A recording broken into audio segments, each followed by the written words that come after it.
गरीब बहू का एक कंबल में ससुराल और मायका। हे राम, आज कितनी ठंड है। ऊपर से ये बर्फीली हवा तो सीधे हड्डियों में जाकर चुभ रही है। गरीब गंगा आंगन में ठंडी बर्फीली हवा के बीच में बैठकर मेहंदी पीस रही होती है। तभी सुधा आकर कहती है, लाओ माँ, मेहंदी ही तो पीसनी है, मैं पीस देती हूँ, तुम ठंड से कपकपा रही हो। अरे नहीं मेरी बच्ची, जिसकी शादी होती है वो अपनी मेहंदी नहीं पीस सकती। बेटी के हाथों में लगने वाली हल्दी और मेहंदी माँ ही पीसती है। सच कहूँ लाडो, तो मैं तेरे लिए बहुत खुश हूँ। कितने सालों से मैं और तेरे बाबूजी तेरे लिए रिश्ता ढूंढ रहे थे, मगर गरीबी के चलते दहेज न देने से हर जगह से बात कट जा रही थी। एक लड़की को अच्छा घर वर मिल जाए और उसकी बेटी खुश रहे, उन्हें और कुछ भी नहीं चाहिए होता। आज तेरी हल्दी और मेहंदी है और कल इस आंगन से तेरी डोली उठ जाएगी। यह कहते हुए गरीब गंगा रो पड़ती है। सुधा गरीब घर की लड़की थी। परिवार में उसके पिता लखपत, माँ गंगा और एक भाई अमर था। उनकी जिंदगी बड़ी ही गरीबी में एक कच्चे पुराने घर में बीत रही थी। थोड़ी देर में सुधा को हल्दी मेहंदी लग जाती है और शादी का दिन भी आ जाता है। उमा और हरिप्रसाद अपने बेटे केशव और पूरे परिवार के साथ बारात लेकर आते हैं, जहां गरीब लखपत एक पुरानी धोती और कुर्ता पहने ठंड में कांपते हाथ जोड़कर सभी का स्वागत करता है। आइए समधी जी, आप सभी का स्वागत है। भगवान के लिए इस तरह से हाथ मत जोड़िए समधी जी। हरिप्रसाद जी, बेटी का बाप हूं ना, अपनी बेटी दे रहा हूँ, हाथ तो जोड़ना ही पड़ेगा। थोड़ी देर में शादी हो जाती है और सुधा विदा होकर अपने ससुराल आ जाती है, जहाँ उसकी जेठानी जूली घमंड दिखाते हुए कहती है, सासू माँ, ससुर जी, मैंने कहा था आपको कि देवर जी की शादी किसी अच्छी मोटी पैसे वाली पार्टी देखकर करते तो लड़की वाले कितना दहेज देते, तो हमें इस छोटे से जगह में गरीबों वाली जिंदगी तो नहीं जीनी पड़ती। देखिए, कुछ भी तो नहीं दिया देवरानी जी के माँ बाप ने दहेज में, और अगर दहेज देना उनकी बस की बात नहीं थी तो दोनका कर देते, एक बेड और तोशक रजाई भरवा कर ही दे देते, सर्दी में ओढ़ने के तो काम आता। निर्मला गुस्से से अपनी बहू जूली को आंखें दिखाकर चुप होने को कहती है। बहू, शादी सिर्फ दो इंसानों का रिश्ता नहीं बल्कि दो परिवारों के जुड़ाव का भी होता है, समझी? और तुमने देखा नहीं था बहू के मायके वाले कितने गरीब थे, फिर भी उन्होंने हमारी खातिरदारी इतने अच्छे से की। खाक अच्छे से की खातिरदारी कि बस पूरी सब्जी खिला दिया बारातियों को। हाँ। जूली दरवाजे पर खड़ी अपनी गरीब देवरानी को उसके मायके वालों को लेकर बहुत ताने देती है। ऐसे ही कुछ दिन बीतते हैं और अब कड़ाके की सर्दी पड़ने लगती है। माँ, जोर से ठंड लग रही है, कंबल निकाल दो ना। बहू, मैंने पिछले साल बोरी में सिलकर कंबल रख दिया था, उसे निकाल दो। देखते देखते रात हो जाती है और एकदम से ठंड बढ़ जाती है। तभी परिवार के बीच कंबल की खींचातानी होने लगती है। अरे भगवान, कंबल तो इतना बड़ा है, फिर आज इतना छोटा क्यों लग रहा है? हाँ माँ, मुझे भी कंबल नहीं मिल रहा। कहाँ से कंबल मिलेगा? आधा कंबल तो जूली बहू ने दबा लिया है और हम यहाँ ठंड में ठिठुर रहे हैं। यह बोलकर निर्मला कंबल खींचने लगती है। ऐसे ही बेचारे गरीब ससुराल वालों की कांपते ठिठुरते हुए एक कंबल में रात बीतती है। वहीं आधी रात को बहुत तेज तूफान उठता है, जिससे खिड़की का फाटक टूटकर गिर जाता है और लखपत, गंगा और अमर उठ जाते हैं। हे राम, क्या आफत है, ये एकदम से ठंड कितनी बढ़ गई। अरे भगवान, देखो दीवार हिल रही है, लगता है घर ढहने वाला है। अरे चलो भागो, चल अमर। उन तीनों के घर से निकलते ही अचानक से उनका घर गिर जाता है। घर टूट जाने के दुख से उनकी आंखें छलछला जाती हैं। माँ, बाबूजी, हमारा घर तो टूट गया, अब इतनी ठंड में कहाँ रहेंगे? पता नहीं, जो भी पैसे थे उसे लगाकर सुधा की शादी कर दी, उसी में भगवान ने हम गरीबों के सिर पर ये सितम ढा दिया। अजी चलो, थोड़े दिन के लिए बिटिया के ससुराल चलते हैं। नहीं गंगा, हम सुधा के ससुराल कैसे जा सकते हैं? अरे वो हमारी अपनी बेटी का ससुराल है, कोई गैर के घर थोड़ी जा रहे हैं। फिर तीनों सारी रात सड़क पर पैदल चलते हुए सुधा के ससुराल पहुंचकर दरवाजा खटखटाते हैं। निर्मला, देखो कोई दरवाजा खटखटा रहा है। सुधा बहू, देख तो जरा। जी माँ जी। जैसे ही सुधा दरवाजा खोलकर देखती है तो ठंड से उसके गरीब माँ बाप और भाई कपकपा रहे थे। माँ बाबूजी, अमर, आप सब? अब ये गरीब यहाँ मुंह उठाकर क्या करने आ गए? तभी अमर ने डबडबाई आंखों से अपनी बहन को देखकर कहा, दीदी, हमारा घर टूट गया। तभी सुधा के सास ससुर उसके करीब मायके वालों को दिलासा देते हुए कहते हैं, अमर बेटा, रोते नहीं, और ये भी तो तुम्हारा घर है। बहन जी, भाई साहब, आप लोग खड़े क्यों हैं? आइए ना, बड़ी बहू, जाकर चाय बना लाओ।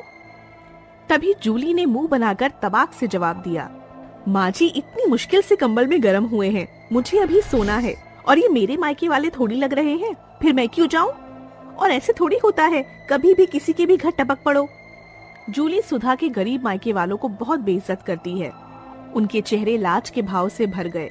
सुधा ने सभी के लिए चाय बनाया। जैसे तैसे दिन तो बीत गया, मगर रात सोने की बारी आई तो जूली कलेश लेके शुरू हो गई, क्योंकि घर में था तो एक ही कंबल जिसमें दोनों गरीब ससुराल और मायके वाले सभी को गुजारा करना था। उफ़ो, अंकल आंटी जी, आप लोग क्या कर रहे हैं? सारा कंबल तो आपने सुपड़ लिया है। पर जूली दीदी, हमारे पास बस थोड़ा ही कंबल है। अमर, तुम्हें बीच में टपकने को किसने कहा? और दीदी किसे कहा? तुम्हें मुझसे रिश्ता जोड़ने की कोई जरूरत नहीं, और ये कंबल मैं अपने दहेज में लेकर आई थी, तो इसे सबसे ज्यादा ओढ़ने का हक मेरा है। घमंडी जूली सुधा के गरीब मायके वालों को झाड़कर कंबल खींचकर सो जाती है। वहीं गरीब बहू के मायके और ससुराल वाले सभी रात भर ठंड में थरथराते हैं। उनके रोए भी सिहर उठते हैं। ये देखकर सुधा दुख से बहुत रोती है। भगवान जी, आखिर आप हमें इतना गरीब बना करके क्यों भेजते हैं? इस ठंड में मेरे सास ससुर और मेरे माँ बाप सभी ठंड से जूझ रहे हैं। अमीर तो इस पल अपने नरम बिस्तर और रजाई में सोए होंगे, पर हम गरीब यहाँ जाग कर रात काली कर रहे हैं। ऐसे ही दिन बीतते हैं। गरीब बहू के मायके और ससुराल के बड़े परिवार को एक कंबल कहाँ काफी था, उसमें भी जूली उन्हें ताने देती है, जिसके बाद सुधा तय करती है, सासू माँ, ससुर जी, माँ बाबूजी, हमारे पास एक कंबल है। आधे लोग 4 बजे तक कंबल में सोते और 4 बजे के बाद बाकी लोग। गरीब बहू के इस सुझाव से ससुराल वाले रात से सुबह के 4 बजे तक कंबल में सोते। ठंड इतनी थी कि तब तक बेचारी गरीब बहू के मायके वाले ठंड में एक और बोरी ओढ़कर बैठते। तभी एक दिन अमर को तेज बुखार होने की वजह से वह दिन में कंबल ओढ़कर सो रहा होता है। तभी जूली कंबल छीन कर कहती है, रात क्या काम पर गए थे जो दिन में भी कंबल में पड़े हो? ये नहीं, बाहर जाकर काम धाम ढूंढो। पता है, ससुराल में जमाई और बहन के घर भाई, दोनों कुत्ता होता है, कुत्ता। जूली की इस बात से लखपत और गंगा को दुख पहुंचता है। बस करो जूली, अरे हम तो तुम्हें अपनी बेटी जैसा समझते थे, मगर तुमने आज कलेजा छन्नी छन्नी कर दिया। चलिए जी, शुक्रिया समधी जी, समधन जी, इतने दिन अपने घर में हमको आसरा देने को। बेचारी गरीब बहू के मायके वाले आंखों में आंसू लिए उसके ससुराल की चौखट से चले जाते हैं, जिस पर निर्मला जूली को बहुत सुनाती है। जूली बहू, आज तुमने सारी हदें पार कर दी। अरे कोई भी अपना घर छोड़कर किसी रिश्तेदार के घर सुख से नहीं बल्कि दुख में ही जाता है। तुमने सुधा बहू के मायके वालों के मान सम्मान को ठेस पहुंचाई है, और इसकी तुम्हें माफी नहीं मिलेगी। वहीं घर पहुंचकर वह देखते हैं कि जिनके भी मकान टूटे हैं वह फिर से बनवा रहे हैं। माँ देखो, इनके भी घर टूटे थे, वो फिर से बनवा रहे हैं। लगता है सरकार ने सबको मुआवजा दिया है। पूछताछ के बाद उन्हें पता चलता है कि सरकार गरीबों को मकान के लिए मुआवजा दे रही है, जिसके बाद अमर फॉर्म भरता है और उन्हें रकम मिलती है, जिससे उनका घर बन जाता है और उनके सर पर छत आ जाती है। और केशव को भी उसकी फैक्ट्री से, जहां वो काम करता था, नए साल के तोहफे में नया कंबल मिलता है, जिसके बाद सुधा के मायके और ससुराल दोनों की ठंड की परेशानी टल जाती है। अरे बाप रे बाप, बहुत खांसी आ रही है। ये सर्दी शुरू होती नहीं है कि जान निकलने लगती है।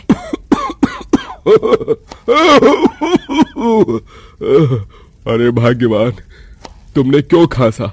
तुम्हारी खांसी के बाद मुझे भी खांसी आने लगती है। सही बोल रही हो, ये सर्दी की वजह से हो रहा है। अभी तो और सर्दी पड़ेगी तो हमें कंबल चाहिए होंगे, लेकिन हमारे पास कंबल भी नहीं है। प्रीतम, आ गया ना काम पर से, उसे हम बोल देंगे कि कंबल खरीद ले। वैसे तो हमारा लड़का गोदाम में काम करता है, ज्यादा पैसे नहीं मिलते, उसके सारे पैसे तो किराए और राशन पानी में चले जाते हैं। बिल्कुल ठीक कह रही हो, सर्दी आती है तो बदन भी झुलस जाता है, और रकम की तो पूछो ही मत। अगर भैया बात मान जाए तो हम बाहर जाकर कुछ काम कर लेते। आने ही वाला होगा तुम्हारा भैया भी। वसुधा की तीनों बेटियां खाना बनाने में लगी हुई थी। इतने में प्रीतम भी आ जाता है। क्या बात चल रही थी मेरे बारे में? यही भैया कि आप एक भाभी ले आइए ताकि वो इस घर की सारी जिम्मेदारी उठा ले। इतने में हम तीनों बहन बाहर जाकर काम कर लेते, जिससे घर में कुछ पैसे आए। आप हालत देख रहे हैं ना, सर्दी भी आने को है, ऊपर से घर हमारा झोपड़ी से कम नहीं है। तुम बिल्कुल ठीक कह रही हो शेफाली। इसका मतलब भैया शादी करने वाले हैं, भाभी आने वाली है। वाले वाले। ज्यादा खुश मत हो, पता नहीं जो भी लड़की तेरी भाभी बनेगी वो इस घर में रह भी पाएगी या नहीं। बेटा तू चिंता मत कर, मैं बहू ढूंढती हूँ। भैया बहुत बातें कर ली, अब हाथ मुंह धोकर खाने के लिए बैठ जाओ, खाना बन गया है। फिर प्रीतम हाथ मुंह धोकर सबके साथ खाने के लिए बैठ जाता है। कुछ दिनों बाद वसुधा नंदिनी नाम की लड़की ढूंढकर अपने बेटे प्रीतम की शादी सामाजिक विवाह समारोह में नाम दर्ज करवा कर देती है, जिससे उनका ज्यादा खर्चा नहीं होता। फिर वो अपनी बहू का गृह प्रवेश करवाती है। आओ बहू, अब से ये छोटा सा ससुराल ही तुम्हारा घर है। चिंता मत करना, हम सब तुम्हारा यहाँ बहुत ख्याल रखेंगे, और कोई भी तकलीफ हो तो हम में से किसी को भी कह देना। जी माँ जी। प्रीतम बेटा, जरा मेरे पास आना, कुछ काम है। जी पिताजी। आइए भाभी, हम आपको कमरे तक छोड़ देते हैं। फिर तीनों ननंद अपनी भाभी को कमरे तक छोड़ देती हैं, जहाँ कमरे में बैठे बैठे नंदिनी अपनी माँ की बातों को याद करने लगती है। बेटा तू बहुत आज्ञाकारी है, संभाल कर रहना, ससुराल वाले बहुत चंट होते हैं, और सास ननंद कहीं काम करवा कर तुझे परेशान न कर दी, इसलिए होशियार रहना, उनकी बातों में मत आना। माँ आप चिंता मत कीजिए, मैं ध्यान रखूंगी। इतने में प्रीतम आकर उसके कंधे पर हाथ रखता है और वो डर जाती है। मम्मी। ओफो, तुम तो डर ही गई। अरे मैं हूँ तुम्हारा पति। ओ वो आप अचानक से आ गए ना, इसीलिए मुझे माँ की बातों को ध्यान में रखना होगा। फिर दोनों पति पत्नी आपस में बात करके सो जाते हैं। अगले दिन सास बहू को उठाने आ जाती है, जिससे हल्की ठंड में उठकर उसे चिड़चिड़ा सा लगता है। फिर नंदिनी तैयार होकर झाड़ू लगाकर चूल्हे पर खाना बनाने लगती है। भाभी मुझे आपके हाथ का हलवा खाना है, आप बनाएंगी ना? भाभी नमक मिर्ची जरा कम डालना, माफ कीजिएगा, हम तीनों में से आपकी कोई मदद नहीं कर सकता, इसलिए अब से घर की जिम्मेदारी आपको ही उठानी पड़ेगी, क्योंकि हम रोज काम करके आते थे तो काम नहीं होता था, इसलिए हम फैक्ट्री जा रहे हैं अब। हाँ भाभी, आप हमारा टिफिन दोपहर में देने आ जाना, हम आ नहीं पाएंगे, चलते हैं। अरे पगलियो, पहले ही दिन अपनी भाभी को काम बताकर चली गई, मैं बहू का हाथ बटा देती हूँ। अरे वसुधा, जरा मेरे पास आना, मेरा चश्मा नहीं मिल रहा है कहीं। अजी मैं आई। वसुधा बहू की मदद करवाने की जगह हरीलाल के पास जाकर उसका चश्मा ढूंढने में व्यस्त हो जाती है, और इतने में नंदिनी को ही सारा काम वाम चूल्हे पर खाना बनाकर खुद ही तैयार करना पड़ता है, जिससे उसकी आंखें भी धुएं से जल रही थी। मेरी तो आंखें ही फूट गई, पहली रसोई का खाना बनाते बनाते। ससुराल आते ही रसोई में अकेला छोड़ दिया, फरमाइश बताकर चले गए, लेकिन कोई मदद करने नहीं आया। और माँ भी सही बोल रही थी, ये ससुराल वाले ऐसे ही होते हैं, बहू पर हुक्म चलाते हैं। बहुत देर हो गई, जरा खाना लगाओ, हम अपनी बहू के हाथ का खाना चखना चाहते हैं। देखो देखो, खाना खाने के लिए कैसे मक्खन लगा रहे हैं, लगता है ससुर जी भी ऐसे ही हैं। आई ससुर जी। फिर नंदिनी सास ससुर और अपने पति को खाना परोसती है, जिसे खाकर सबको अच्छा लगता है और बदले में 51 रुपए का शगुन मिलता है।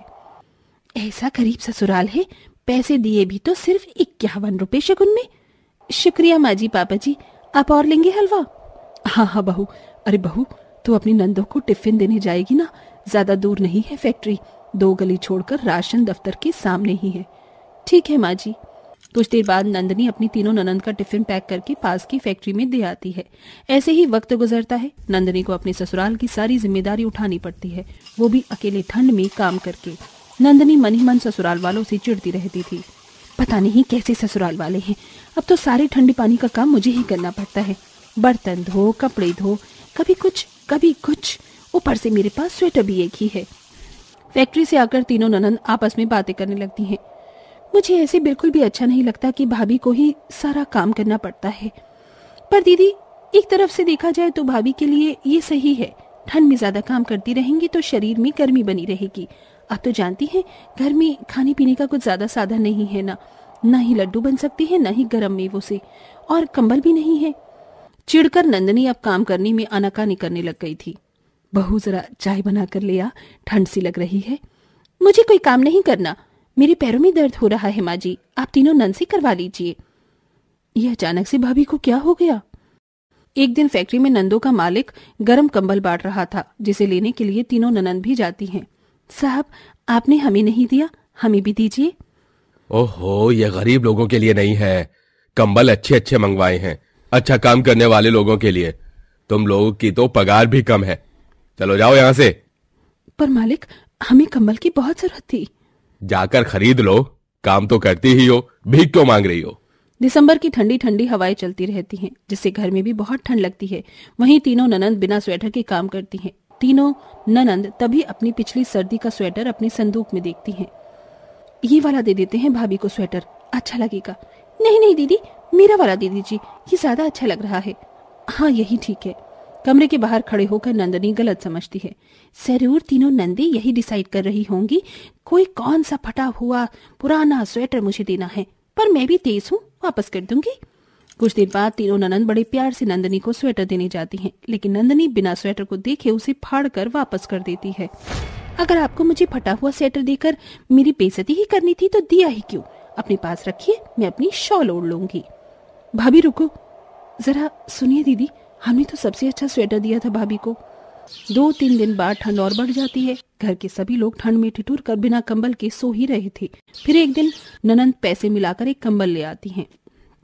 भाभी, आपका ये स्वेटर खराब निकला था ना, इसलिए हम आपके लिए कंबल लाए हैं। ये बहुत गर्म है, आपको अच्छी नींद आएगी। ठीक है। कुछ देर बाद नंदनी अपना गर्म कंबल लेकर सो जाती है। वहीं दूसरी ओर घर के सभी लोग ठंड में बिना कंबल के अभी सो ही रहे थे। सास तो हल्की फटी शॉल को ओढ़े हुए थी। प्यास की वजह से नंदनी की आंख खुल जाती है। वो पानी लेने जाती है तो सबको कांपता हुआ देख उसे बहुत अजीब लगता है। ये क्या, मैं इतने आराम से गर्म कंबल में सो रही थी और मेरे ससुराल वाले और मेरी तीनों नंद कांप रही हैं। सबको कितना गलत समझा मैंने। एक कंबल के लिए मैंने इन लोगों के बारे में क्या क्या नहीं सोचा। ये मुझसे क्या हो गया? इसकी भरपाई तो माफी मांगने से भी नहीं हो पाएगी। भगवान मुझे माफ कर देना, मैंने अपने ससुराल वालों की क्या दशा कर दी। फिर नंदनी अपना कंबल तीनों ननंद को उड़ा देती हैं और आग जला देती हैं, जिससे घर थोड़ा बहुत गर्म हो जाए, और बैठे बैठे वहीं सो जाती है। ननंद की अच्छाइयां देखकर उसे अपनी गलती का एहसास होता है।